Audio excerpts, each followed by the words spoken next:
Naninigas din siya sa dito, banda dito, matigas siya. Saka hindi siya comfortable pag napupulot kasi nananakupado. Okay. Ano? Kung i-rate niyo po yung 1 to 10, gaano kasakit yan? Mga 3.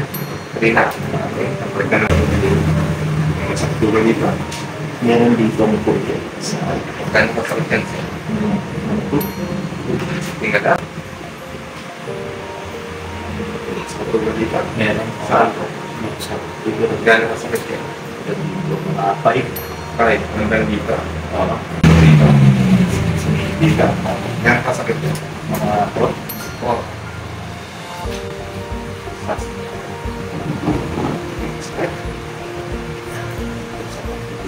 Gaano kasakit po ito? Mga 3.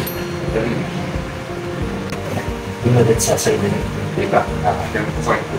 Mga 3.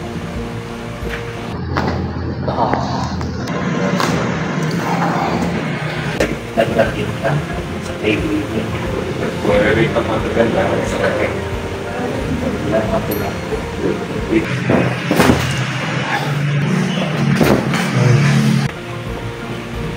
Nawala. Wala din number 2.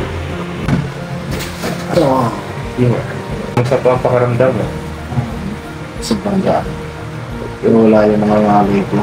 sa bata, Oo, kaya siguro maraming lago po. Lagi siyang ngalay dati. Ngayon, gumaan siya. Parang ano. narinig yung tension niya.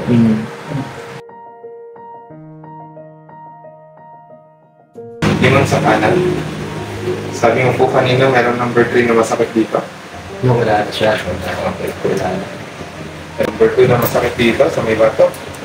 Wala na rin siya. Okay. Number 5 na masakit dito sa may part dito. Parang buwan na lang. Parang wala. Mas wala na. Sabi mo po kanina meron number 4 na pain dito. Nawala na rin siya. Okay. Number 3 na pain dito. Nawala na siya. Okay. Same. Same din. Okay. Number 3 wala. Kamusta po ang pakaramdam after therapy? Nawala na siya. Hindi na katulad nung kanina na medyo parang sobrang ngalay na ngalay siya na naging basak sa gitna ng gitna siya. Ngayon mas maalwan ng igalaw. After po ng therapy,